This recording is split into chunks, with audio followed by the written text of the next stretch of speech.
Back outside working on S5, making some pretty good progress starting off.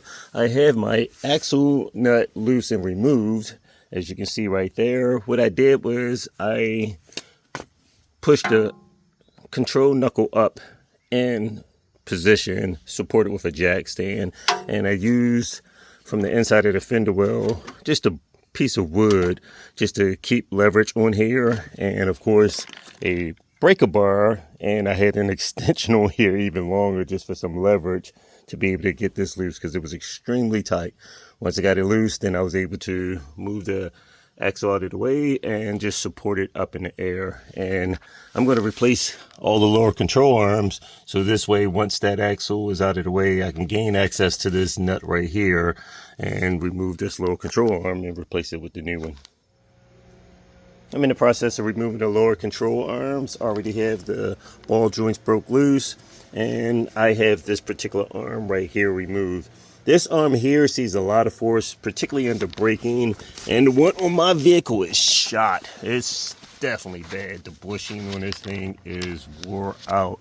You can actually just see the plane here, and if I go to move this a little bit, it's almost like the bushing is ripped completely out. It's pretty much gone. Not much left of it. There's a little rubber in there, but the plate is just really sloppy. So under hard braking, my car would veer a little bit to the left. Not sure if this arm was causing a lot of the play or the driver's side, but either way, both of them are shot, and that's why I'm in the process of replacing these. I have the rear lower control arm, and as you can see, this bushing is shot. Check this out. You can just twist this all around in here. This is just really ready to pop out of here. I'm reinstalling my lower control arms, and this is just an example right here. I like to get everything back up in position, tied into the knuckle before I tighten the remaining bolts up really tight. I just snugged this one up just for an example. If we tighten this up really tight and then push this in position, you can prematurely cause a lot of flex in your bushing and possibly even damage it if you over tighten it and then force it up. You can probably tear it. So what I like to do is keep everything a little loose, put everything back up into position, lock down my control arm, and then come back and snug and tighten everything up finally in place. That way you don't take the risk of possibly even doing something like this, where the arm, the bushing is supported really big and tight from areas like this, and as you can see, the rubber is a lot thinner. This allows it to flex side by side. But if you tighten this up on a different angle and then twist it around, you can prematurely stretch and tear this bushing out, so you don't want to do that. Okay, so I found a 2.5 inch diameter piece of stainless steel sleeve that fit pretty much, I don't want to say perfectly, but very good on the inside race of this control arm. It pushed it out. So that worked out pretty good. I found a piece of thick wall 2.5 inch diameter stainless steel piping, and at least it's listed at that anyway, as you can see right here. So that appeared to have worked pretty good as far as me pushing it out. My original sleeve that came with the kit right here for pushing out bearings, that was enough to get down, but then it's too tight to go through, and I didn't want to push too much in here, seize this up, or bust this joint right here. So I looked around in my garage. Luckily I found that piece of steel that fit really good in here, and that was enough just to pretty much match up with the original bushing and push it out. And why am I doing all of this?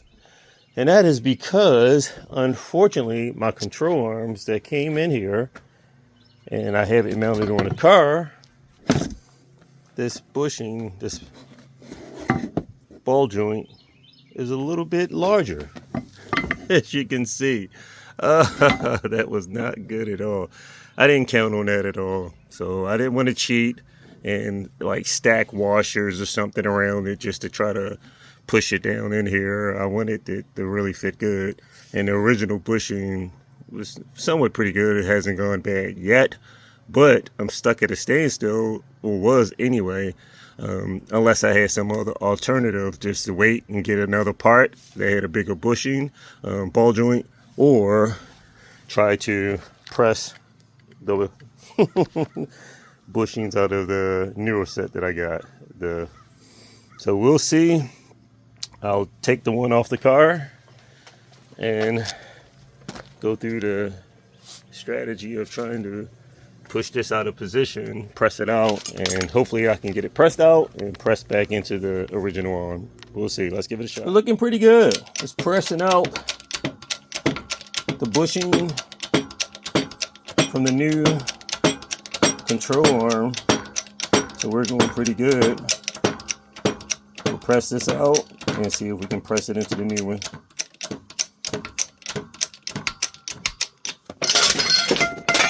She's out.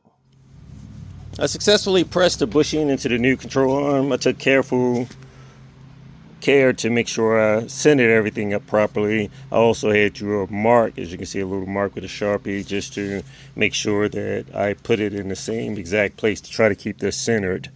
So it turned out pretty good. We'll go ahead and put this back in, but I definitely was not expecting that. That definitely threw me off, because I was not expecting this ball joint to have a bigger pinion than the new one. I must truly say it's been years since I've come across these many obstacles when it came to changing a suspension on my car. But this thing is like everything wants to give a challenge. Even this top nut, getting this top nut off. Whew.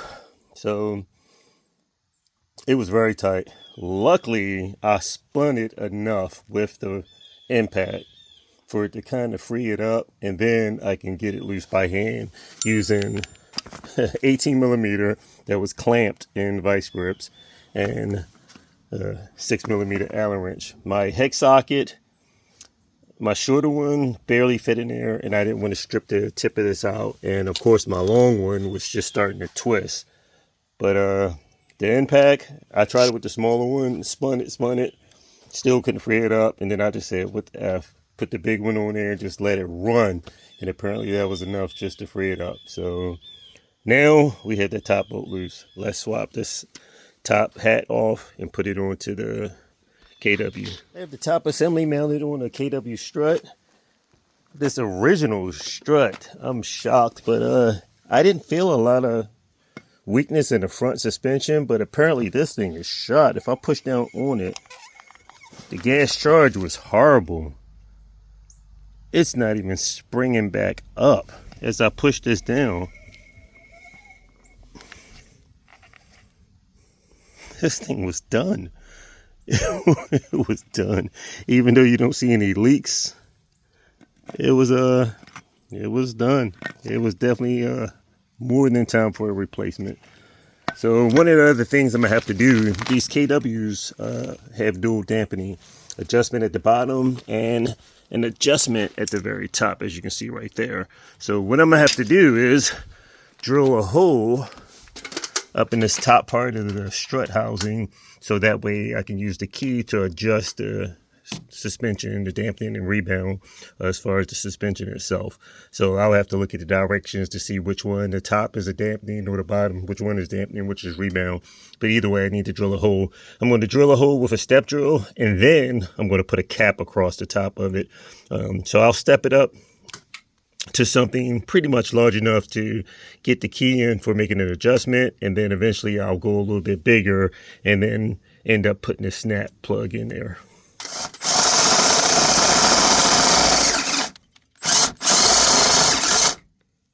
Okay, that's good enough to get started off. I can go a little bit bigger, as I stated, and I'll just find like a little metal plug just to pop it in place. I may go a couple notches larger. That's probably good enough. So I'll just deburr this and put a snap plug in place. That way I have a hole large enough to get to the adjustment. I have my strut up in place, and up top, you can see that we are centered pretty good for having access to making adjustments. Next, we're going to go ahead and put on this bottom assembly for the strut, and we'll finish connecting the new control arms that go up top and make sure everything's tight for the lower. I have my upper control arms in place. I'm about to connect the ball joints and install the pinch bolt. But one of the things I definitely don't like is the original factory pinch bolt. This thing is only a grade 8.8. These things are known for breaking off, and a lot of people have had trouble. Luckily, I found a 10.8 or 10.9, grade 10.9. So this is a pretty good bolt. And at least it's stronger, less chance of it snapping off, and it's galvanized coated, so that way I don't have to worry about it seizing up too much in position. So we're going to go ahead and install those. Of course, things like this you want to install new hardware when you're replacing all the bolts, so that is definitely recommended.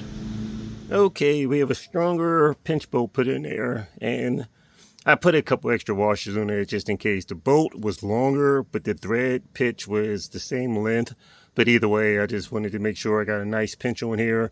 The front arm, this was easier to pop in. This rear one, I had trouble. So I had to literally take out the top cover right here and use a 2x4, which is perfectly enough to fit through there, and tap down on there, and it tapped it in place perfectly. So at first you can see like a few little mauls right there from me trying to tap it with my hammer, and I just didn't have much clearance just going from top to here. So once I took that cover off, put a 2x4 in there, that did it. I truly was not expecting all of this, but we have the strut in position. Put a replacement pinch bolt in there that's a little bit stronger. I actually put a little anti-seize on the bolts. Have the joints, ball joints in position. Tighten all my hardware up at the back and underneath. On my boot, I actually put a new stainless steel strap. Let's see if we can get a look at that right there. Use my strap tool right here and cut a new strap. So let's move over to the passenger side, and hopefully things will be easier with that side. Done for you have the bolt here, other bolts right here, and I can see one here, and the other one's probably on the back side or up under here somewhere, so we have to end up removing that.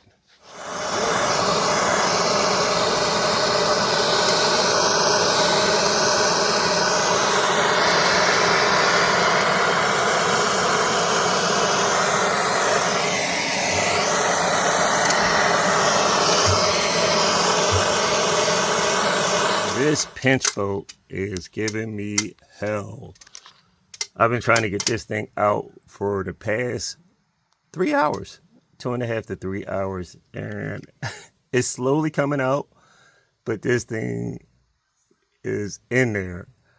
I've been applying heat, penetrate oil, all kind of stuff, and it's slowly moving, but of course nowhere near fast enough.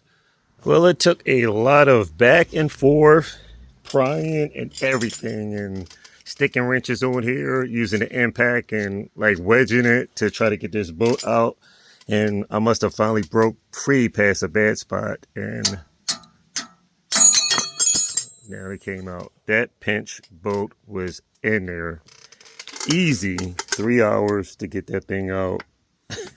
That was a pain in the ass. I started making some pretty good progress after I removed this pinch bolt, and this thing was definitely a pain in the rear getting out. You can see it's gouged up pretty good, and I guess once I got past that bad spot, I was able to use the impact and put force on the bolt to try to get it out, and with a lot of heat and penetrating oil, we finally succeeded hours later. So it was getting to the point where I was considering it would probably have been more beneficial just to replace the whole control knuckle, but either way, it's off. So for the most part, I removed both upper control arms, which I made pretty good progress. Had those removed, I installed the front lower control arm, and of course, as you saw on the ground, the rear one is already removed, and I have the lower shock support, strut support already off. And this tool just came in, which is pretty good. This pinch tool, this tool for opening the pinch joints, that works pretty good. I have the typical one, right here. And once I saw this works a lot better. So it's two different versions, and I ordered both, and they came in today. Is right here. So this is one a little bit smaller lip, and I said it may come in handy for something. Pretty nice little ball bearing on the tip, and just crank it open and it presses it open. And I had this initially in here and just cranked it open, it dropped out. So just double checking the force. I'll take the bolt out and choke up on this a lot more just to get better leverage when I go to install it back. But of course, next step, I pressed out the original bushing on my original control arm, and I'm in the process about to press this one out and put it into this one. The reason for that is because my ball joint spindle right here is actually larger on my original one than here. So I'm not sure. I put in the year for my car when I purchased this. Everything matched up pretty much except for this. And that's what I'm going to do. This thing was shot. I'm going to put in the new one in place of this. You can see the cracks, and this thing was just, it was totally done. Passenger side was even worse, but I'm not sure when I dropped all of this down, the pressure from getting different parts off, I may have split the boot. So what I'm in the process of doing is I remove the boot from off of this one, and I'll just slide it up and put the retaining ring on here just to hold it in place. I don't need the lower retaining ring because of course this is a bigger one, and on the original one there's no lower retaining ring at all. So I'll just slide it in, and the little recessed groove under here, let it snap into position. Other than that, that is the task that I'm in the process of doing. After I finish that, then I will go and remove. I'll pop this out just so I get a little extra daylight in here also, so it made it easier to see. I'll pop out the washer fill and remove the bolts for the shocks. I'm sorry, I keep saying shocks. I haven't got to them yet. The strut. And down to the final. Ooh, baby. That's it. She out. So I'm picking back up with pressing the new one in. I'm pressing it in dry. I don't want to put any type of lubrication on it because it's going in fairly well, and I want it to pretty much seize itself fixed in position. I don't want to take any chances of it slipping. And you can see the marks that I put on there where the original one goes and where it stopped at to keep them even. New bushing in. Now I'm ready to swap out the boot for the ball joint. And this is in pretty good condition, so it must have recently split. You can see no dirt or debris got up in there, so this must have split when I load everything down and it possibly overextended and split open this boot. So we'll go back in here with the new boot, put on the new retaining ring also, and it's pretty good. I don't need to repack it with any extra synthetic grease. I think it'll serve its purpose. And this is it's still nice and stiff. There's no play in here, so I think we'll be good for a while. So we have our boot on. I decided to use the original retaining ring because it fit pretty good inside the housing. So we're looking good. This boot has like 2 bellows versus this one had a single one, which it split. This will definitely give a little more flexibility with 2 compared to the 1. You overextend this and there you go, split open. So now we're good. So I'm just about ready to reinstall this rear control arm. Now this ball joint press was a lifesaver and a major help for pushing out that front lower control arm. I was able to maneuver this over top, and I used a washer, and you can see the washer was definitely getting the work out. It started pushing through the center of the washer, but either way, this fit right over top of here, and I was able to use a ratchet and crank this thing down, and it pushed out that ball joint that is right up into there. So that was a big help, major help. Without this, I would still probably be working on it. The rear one popped out fairly well. I just threaded the nut onto here and just tapped it with a hammer, and it popped right out with no problem on the driver as well as the passenger side. But I definitely needed this tool to press out the front control ball joint. I had to use that on both, and on the driver's side it was really seized up in there very good. I had to use quite a bit of force, and it finally popped out, and you can see where we're starting to mangle up a little bit of the end of the tool because it was a lot of force. So we have the old strut removed, new strut assembled and ready to go in.